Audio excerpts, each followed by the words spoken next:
Welcome to Office Hours. This is the second installment.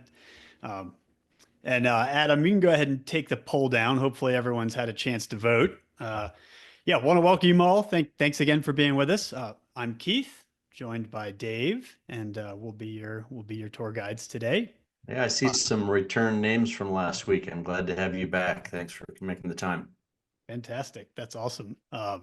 Dave, I got to say, right before we get started, like one one of the coolest things I was reflecting on as we were just like doing some quick prep before this is like one of we just kind of like walk around the office, meet at company events and things like that. And I've realized that like you and I kind of like live in different areas day to day, but I think have a lot of overlapping interests. And so like one of my favorite things to do is like, come across some infosec conundrum and send it your way. And I always appreciate your thoughts. And I know like I appreciate you bringing me some of those as well. So this has been Absolutely. a Yeah, blast and feelings super fun. mutual. It's a lot of fun.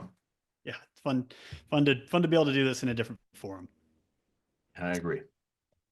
All right, so everyone on the docket this week, for those of you who were with this, for those of you who were with us last week, we're going to do a quick ops insight. So something like featured from our cert, and then we'll get into a related discussion topic. And so I'm going to dive right in the interest of time. And before we do that, one thing we did want to talk through, wanted to, like, and in particular, Dave was interested in revisiting this after Yeah. our last discussion. So last week we covered AI, machine learning, and some of the security aspects of that, just in the context of DeepSeek. And so um, one of the really cool things that happened was like, in addition to the discussion during, we got a great and thoughtful follow-up question from an attendee and a customer asking just for some clarification related to a mention we made. And so we wanted to talk through that and in particular, like highlight some research that's taken place or that's been published between then and now. So like Dave, maybe I'll kind of let you give an overview of the question that came in and we can kind of Yeah, you bet. So I made a bold claim here that if you look at Hugging Face and you look at the repo on Hugging Face for DeepSeek, that it's not quote unquote just data. And I probably needed to elaborate a little bit more on that by what I mean. But I'm going to go a little further with that reasoning and saying even if it is just data, there's some things that we need to be thinking about from a threat modeling perspective. All right, so I'm just going to start off and say, to the best of my knowledge, there isn't anything malicious inside that repo. I don't have any reason to believe that if you download that you're going to be incurring specific risk. But what I did want to call out is that when we look at a particular artifact generated by somebody else that we're going to feed to a piece of software that's going to run in our environment, we have to be mindful of the fact that the adversarial side of the world looks at every piece of information that we can feed to another system as an opportunity to punch that system right in the face. And so any attacker controlled input has the potential to be weaponized if there is an as yet undiscovered flaw in that system.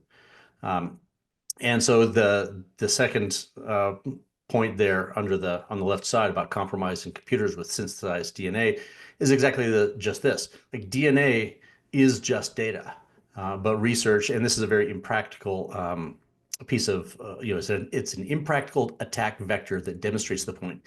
They've managed to actually compromise the DNA sequencing software with a particularly well-crafted piece of DNA. Right. And so even when we look at something and say it's just data, we need to keep in the back of our minds that it's possible that that data can still be weaponized by a motivated adversary. That's how shell code's delivered in old school binary attacks. It's a piece of data that gets sent. And then Keith also pulled out that Reversing Labs null if AI attack is an example of an actual compromised machine language model hosted on Hugging Face. And so there are sort of multiple attack vectors that come from pulling any artifact off the internet, whether it be an ML model or whether it be any kind of adversary controlled data. So we just wanted to call out some clarification there. It was not intended for me to say that I believe that DeepSeek is actually compromised, but that it should be part of our threat model to consider the possibility that it might be.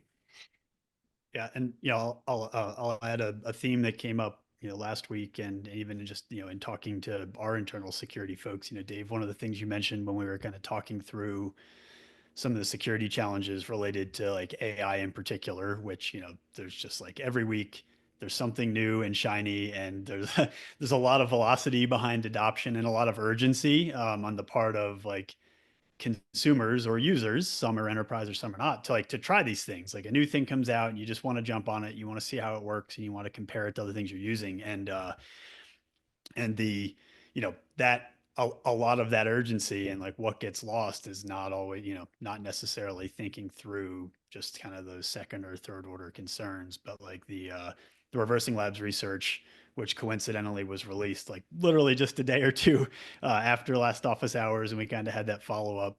And it was interesting to see that, because it is just data. However, like there's some packaging, there's some wrappers, there's a product required to make that data broadly usable by people. Um, and therein lies the rub, right? Like that is like in addition to the data itself, like that product that makes the data usable is subject to all of the same kind of problems and pitfalls. So yeah, thanks for bringing that up. And hopefully that's a useful little bookend to last week's discussion. I'm sure this will not be the last time we have to discuss AI and ML security models here. Um, so moving right along, want to dive into our Ops Insight. So these are our intelligence insights for February. These were just released. These came out for customers in the last couple days. This research will be released publicly next week. So for those of you who are subscribed to the blog or to our intelligence insights, you didn't miss anything. Um, there's usually this intel goes to our customers the first week of every month, and then we take a little bit of time to put together the public research. However, if you're here every month, we're going to try to do as good a job we can of like giving you a first look at this. So one thing we'll call out this month is that there's a threat called Infrared Ibis that we're going to dig into. That's a piece of like unique research that our team's been putting together, and the threat we've been tracking here for, I guess, several months now at least. So this last month in particular happened to top the charts. So what is Infrared Ibis? So really high level, it's a cluster of compromised Chrome extensions that contain malicious code. And that code in this case is designed to steal cookies. So how this started was back in 2024. Some of you may remember this. There's a company called Cyberhaven. They had a security incident. Cyberhaven makes a Chrome extension, and one of their developers' accounts was compromised. And we'll walk through just a tiny bit of that here in a second. But that was kind of the genesis of this, and kind of tipped folks off to this type of threat. Fast forward to today, the intelligence bulletin we sent out to our customers in the last few days here has us tracking, I think at last count, at least my last count, which may not be up to the minute, was around 30 plus of these kind of backdoored or compromised Chrome extensions, and 20 plus unique command and control domains. And again, like this Cyberhaven incident was really just kind of the tip off to this class of threat. And since we found that this is it's impacting a whole bunch of other extensions. So dig into it a little bit more. Let's look at what's happening. So this threat is compromising Chrome extensions developer accounts. And in particular, the thing that they're doing is they're adding this malicious credential access code, and then they increment the version. And so what happens here, for probably the majority of you who are familiar with like Chrome or browser extensions, like these things are auto updating sometimes daily. And so someone who gets access to a developer account inserts the malicious code, increments the version, like you can see here at the bottom, and then that thing gets pushed out more or less automatically to everyone who's running that extension. What's interesting to me about this this particular research is that it's often the case when I think about Chrome extensions that we worry on my team about malicious extensions that people download and install in their browser that may have been malicious from the start. But this actually is a supply chain attack where we may have gone through all of our due diligence to determine that this extension comes from a trusted party that is approved in our environment.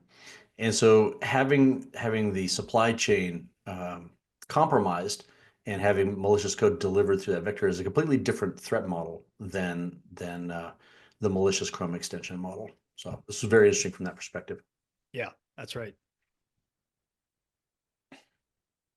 And we'll take a little bit. So what are they doing, right? So now they've got access to this developer account. They're able to insert effectively arbitrary code into the extension, and now they've got the extension pushed out to all these Chrome users.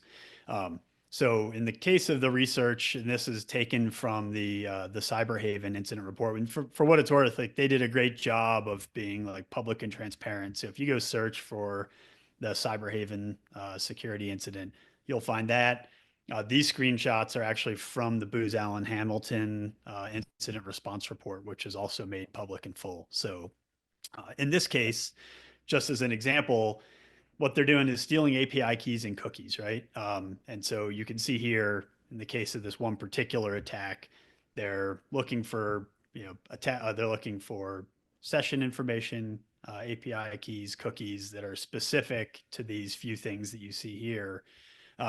However, the headline here I'd say is it's directed by this adversary controlled configuration, right, which is downloaded by the compromised extension. And so, as is the case with all these things, and this was also a theme from last week's office hours, that if an adversary can get this malicious code onto the system, it may seem like a less benign, I'd say, objective than you might think. For instance, it might be stealing cookies instead of stealing active session tokens. It might be stealing things for social media platforms instead of a business platform. But these are completely arbitrary, right? And we're looking at one example here. I don't think we know yet and haven't seen enough public research to know what the full breadth of data, information, sessions, and secrets that they're going after. So again, pretty wide ranging attack, but the thing to keep in mind is that these folks effectively have access and can take anything they want, from the browser or from at least from cookies and session data to an extent. So we'll talk a little bit about some of the different aspects of that, different attack vectors, and also preventative controls. And that'll be this week's discussion topic. So we'll dive right in. So Dave, having seen this, what are some of your initial thoughts when it comes to how do you approach things and I guess, well, maybe we'll start by taking the discussion just down the road of identity security, right? And so when we think of identity security, we do think of things like secrets. We think of things like MFA, protecting my user session and my ability as a user to access systems here at Red Canary or otherwise. This is interesting in that the other aspect of this is device identity, right? So ensuring device trust and device integrity. So maybe I'll kick that over to you to start the discussion. How do you think about that, and what's your approach to that? Yeah. So when I look at attacks like this, the first question that comes to mind is how do we prevent this, right? And what is the impact to the organization if somebody manages to land one of these malicious extensions in my environment?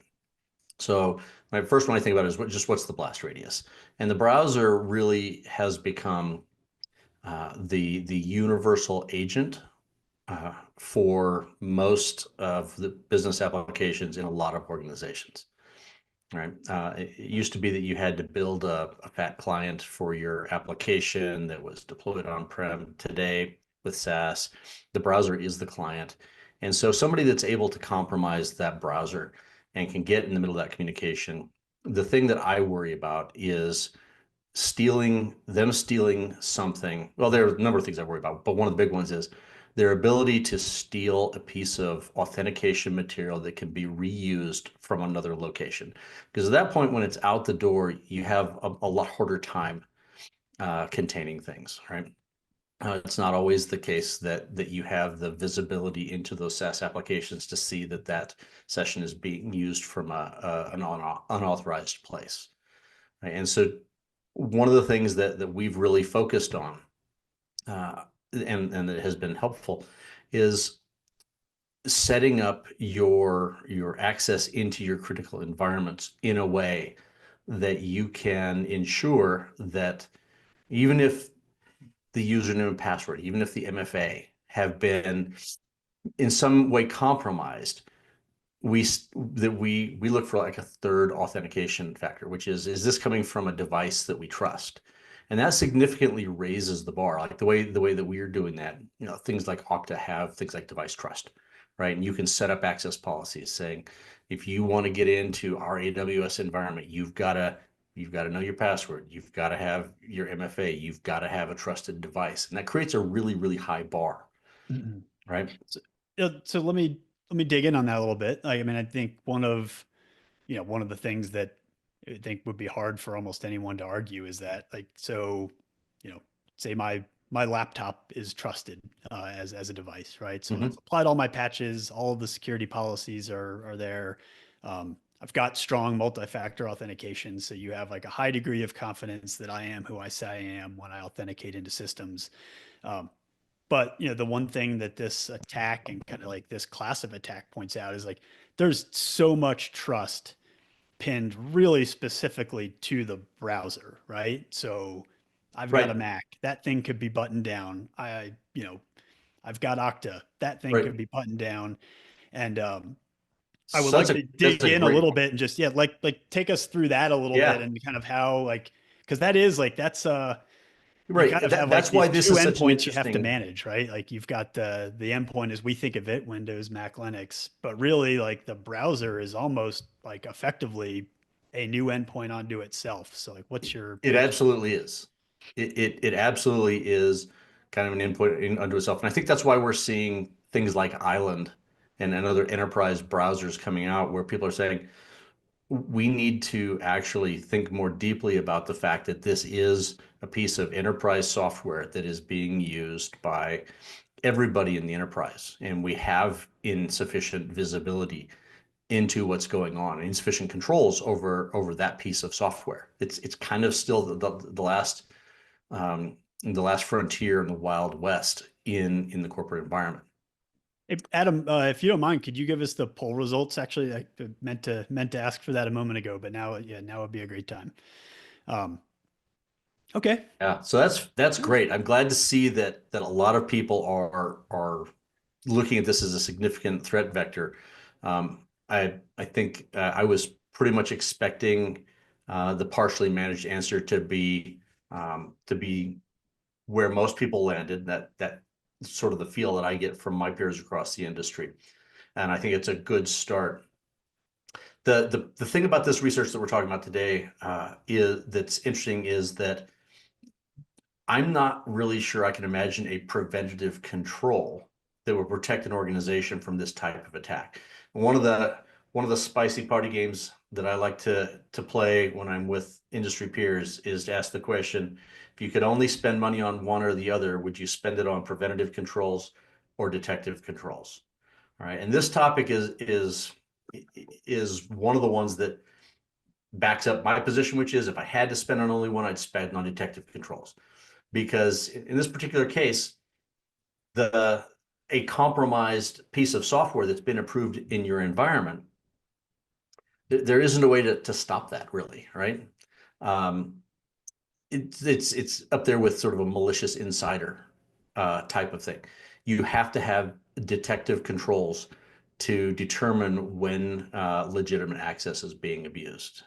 So Uh, let me jump in there because one of the things that and this is one of my questions for you earlier because I wasn't sure what the answer was. So, um, you know, if you have an enterprise browser or some fully managed browser, right? So if you're in that mhm, 20 something percent of the folks here, you can do things like allow list extensions, right? So you can have effectively mhm. a private, in our case, like a private Chrome web store, right? And so things have to be emitted in there.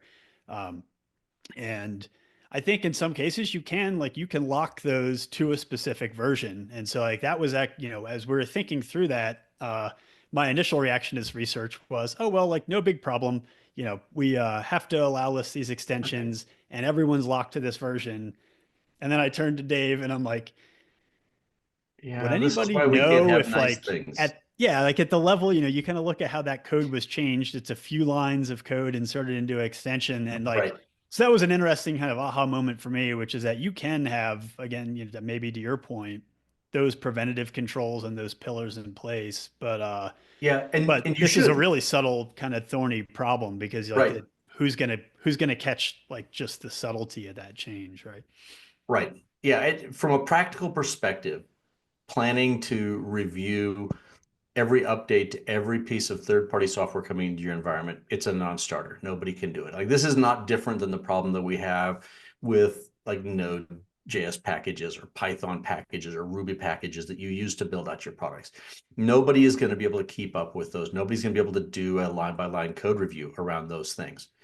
And so you have to have um, a belt and suspenders type of approach. And the current thinking among some of my friends is that we really need to have a focus in our third party risk management around supply chain attacks. Right. Um, I will tell you that from my reading, Cyberhaven did a fantastic incident response job. Like they were on it really quickly. They did a great job of talking about what happened, and they did a great job of response. Uh, but if your third party risk management program doesn't include making sure there's a clear and staffed line of communication between your vendors and your security team, Cyberhaven may be shouting into the void saying, hey, something happened, right? And so this is something that I'm hearing more and more of, is that our third-party risk management needs to be really thinking about coordinating incident response with those vendors. And it's not common. Uh, I I have not always seen things like plugin or third-party open source packages being included under the TPRM programs. Yeah, that was definitely another kind of aha moment, which is, I again like being thinking about it just from a controls perspective and mainly like, the technical controls perspective. Yeah, it was kind of an interesting thought experiment, like the degree to which anyone can or really does do the same level of diligence with a Chrome extension. Yeah, if you buy a piece of SaaS software, usually there is some dialogue, right? Like there's a little bit more of an explicit contract. There's a back Mm-hmm. and forth. There's usually some attestation they provide, and in almost every case, you can go back to that vendor or any vendor for software and services, and you can ask questions, right? And like um, I'm not sure I've ever really seen that done for things like an extension in the Chrome Web Store, right? And that's just like a little bit of a different contract, particularly when so many of them are free.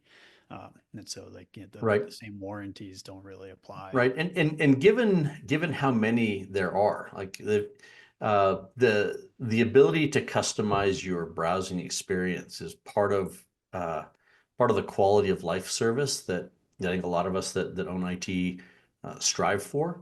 But there's this balance between locking things down so that you can really keep an eye on your third party software coming into your environment versus making your people's lives good and productive. And a lot of folks aren't staffed to do the type of analysis that you need to just leave the doors open to everybody. Yeah, it's exceptionally difficult for sure. So the last thing I'll call attention to here was, looking, we've talked a little bit about identity in particular, that kind of combination of device and human identity, covered browser. Network was an interesting one here in that if anybody happened to catch it before, like the C2 domain in that initial Cyberhaven attack was, it was effectively a lookalike, right? And so one of the things that, just thinking through and, kind of just gaming, playing this out, how would you detect this in an environment, like in your environment? And if you subscribe to that view that like even if you are in a fully managed browser and you are locking to like extension versions and a new extension gets pushed, um, unless you have a ton of confidence in your ability to really go vet every single new version, almost down to like the code level, um, things like network controls here, like this is one of those areas where they shine, right? And I told Dave, like I am like filled with a little bit of pride every time I try to go visit some like new shiny company's domain name or a new website that some researcher put up. Like I usually get my domains or my URLs from a trusted source. Um, but one of the really simple things we do is introduce that speed bump and say, hey, like this domain is like newly registered or hasn't been visited by anybody here at Red Canary. And this is, just as an enterprise control, one of those things that like goes a long way. And it always does give me a little bit of pause. I'll make sure like, did I make sure I copied this thing from the right place? Am I sure I want to go here? And just that, that little bit of kind of conscious effort can go a long way. And in particular, on the back end of that, presumably like the team, like the internal security teams, like that's a signal they can use to go like investigate these things and run them down.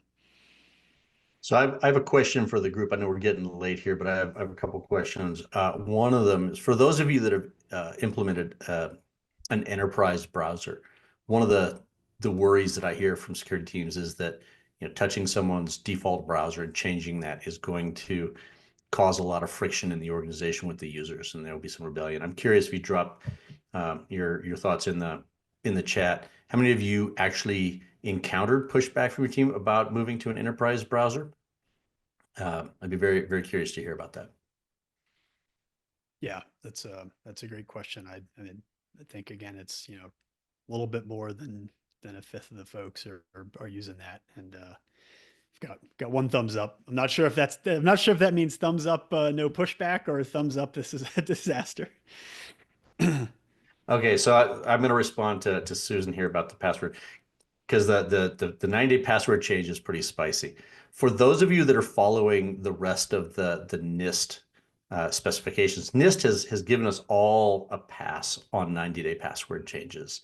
Have any of you guys leaned into that and gotten pushback? Because I agree, 90-day password changes are the worst.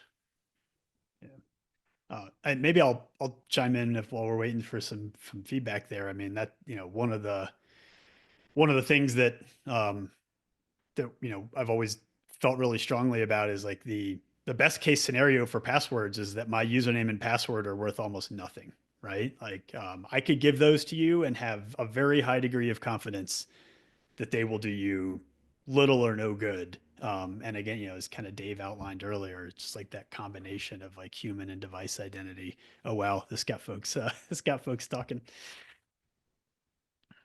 Yeah. Yeah. That Yeah, it's last one, interesting. Corey, yeah, Dave, I don't know if you caught Corey's comment there at the bottom, but it's, getting rid of password changes and encouraging, strong passphrase and just like really robust MFA. Yeah. I think that is the path to salvation. Yeah, that is. But you've got to have all the rest of the supporting controls, right? And those take some time to get in place. Um, on the cost of a browser like Island, any kind of enterprise browser, one of the things that I have pointed out as we go down, as we explore this is what is the cost of not having visibility into what's going on, right? People invest a lot in a lot of places in things like DLP and in CASB. And I think the premise behind some of these managed or these enterprise browsers is that you can actually cover a bunch of those use cases in a single platform for that, Yeah. right? And the network pillar of defense for identifying. I think the way we identified this malicious browser is that it was going to some spicy command and control domain. Yep. Um, in a distributed environment like in these work at home environments, it's really hard to get a perch from which to observe all of those things. And an enterprise browser is a really pretty compelling story for giving your security team the visibility that they need in order to actually detect threats. Yeah, I love that. Thank you. Everyone, I think we're at time. I think we may have gone a minute over. This was an awesome discussion, and I appreciate all kind of the feedback and the comments there too. Thank you everyone for joining us. Thank you as always, Dave, for Thank you, Keith. for joining here and for all your insights. And I do think that's a great place to leave it. Just kind of like really everyone taking away kind of that combination of like identity to include like really thinking through passwordless and like modern phishing resistant forms of MFA. And then coupling that with like really strong browser security and using things like network as a backstop. So like, Yep. as always, kind of like a multi-pronged approach is best if you can afford it. So.